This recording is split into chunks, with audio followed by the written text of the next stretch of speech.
సమయం అవసరం, వారంలో ఒక రోజు సెలవు అవసరం. వీటన్నిటిపైన 5 లక్షల మంది కార్మికులు పోరాటం చేశారు. ఉన్నటువంటి ఆ యొక్క యాజమాన్యం వీళ్ళు చేస్తున్నటువంటి పోరాటానికి వాళ్ళు ఒక రకమైనటువంటి దీనికి గురయ్యారు.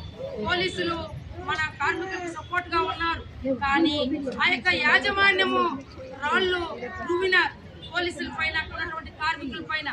ఎందుకు ఇక్కడ వచ్చి 12 గంటల విధానం కోసము పోరాటం చేస్తున్నారని చెప్పి వాళ్ళు రాళ్ళు విసిరినప్పుడు గాలిలోకి పోలీసులు కాల్పులు జరిపారు. కాల్పులు జరిపినప్పుడు 8 మంది తీవ్రంగా గాయపడ్డారు.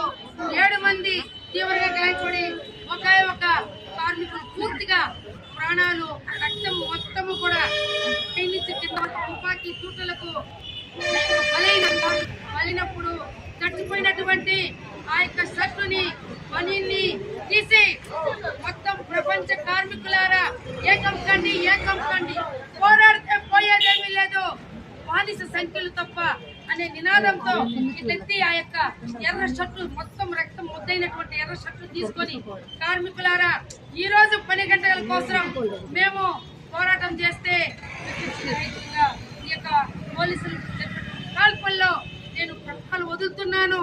మొత్తం ఉన్నటువంటి కార్మికులందరూ కూడా ఈ యొక్క 12 గంటల విధానం కోసం మీరు నా యొక్క ప్రాణాన్ని చేస్తున్నానని చెప్పి అతను ప్రాణాలు వదలడం జరిగింది.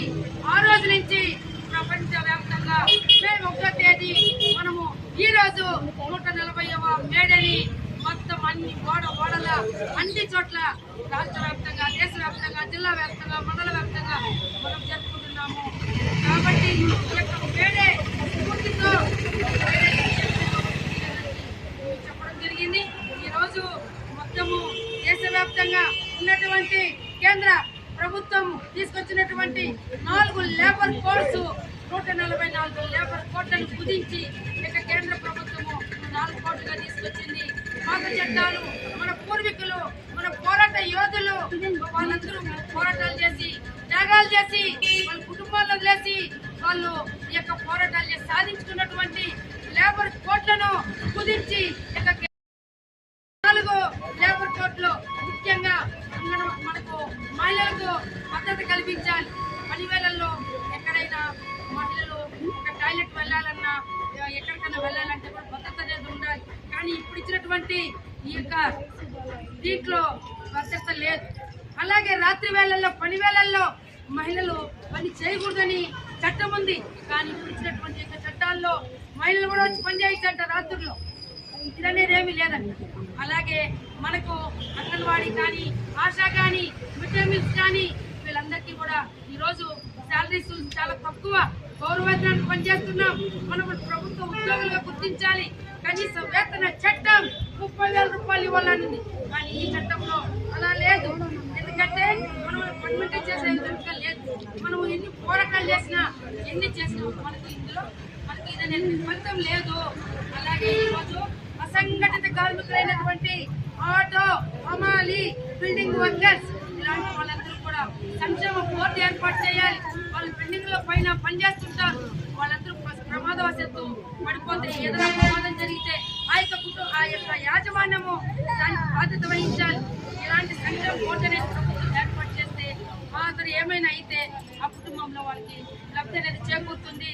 అలాగే ఈరోజు అంగన్వాడీ మొత్తం కూడా రాష్ట్ర వ్యాప్తంగా, దేశవ్యాప్తంగా 29 లక్షల మంది అంగన్వాడీ వర్కర్లు, హెల్పర్లు దేశవ్యాప్తంగా పనిచేస్తున్నారు. కానీ ఈ రోజుకి కూడా మనము సర్వీస్ అయితే 45-50 సంవత్సరాల సర్వీస్ అయితే ఉంటే కూడా యొక్క సంఘాల తరఫున పోరాటాలు చేసి 200 రూపాయల నుంచి ఈ రోజు 11,500 రూపాయలు మనం పెంచుకున్నాం. అది మనకు ఉన్నటువంటి మన సంఘం, మన వెనకాలన్నటువంటి నాయకత్వము, ఇతర సంఘాలు సమన్వయంతో, ఐక్య కార్యాచరణతో మనం పోరాటాలు చేస్తున్నాం. పోరాటాలు చేయడం వల్ల ప్రభుత్వాలు ఏమాత్రం కూడా భయపడటం లేదు. ఎందుకు భయపడటం లేదంటే, మీరు చేసుకోండి, మాకేమి మేము చేస్తామని చెప్పి అంటున్నారు. ఈ రోజు రకరకాల పోరాటాల వల్ల మనం కొన్ని జీవాలు సాధించుకున్నాం. కానీ ఈ రోజు మనకు ఈ రాజకీయంగా వేధింపులు అయిపోయినాయి. గత ప్రభుత్వంలో 42 రోజులు మనము పోరాటం చేశాం, సమ్మె చేశాం, 12 డిమాండ్స్ ముందర పెట్టాం. వాటిలో పరిష్కారం అయింది 6 మాత్రమే. ఏ ప్రభుత్వం వచ్చినా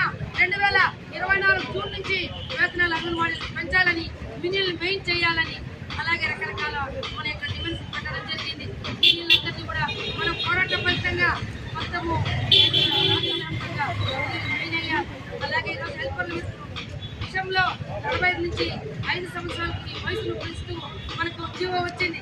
60 సంవత్సరాలు రిటైర్మెంట్ ఉండింది, దాని 2 సంవత్సరాలు పెంచుతూ జీవో వచ్చింది.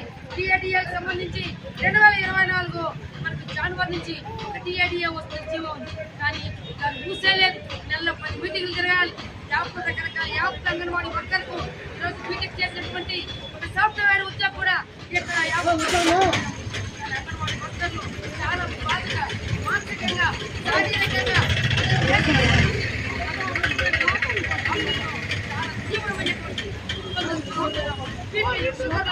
చాలా మంది చేస్తాయి.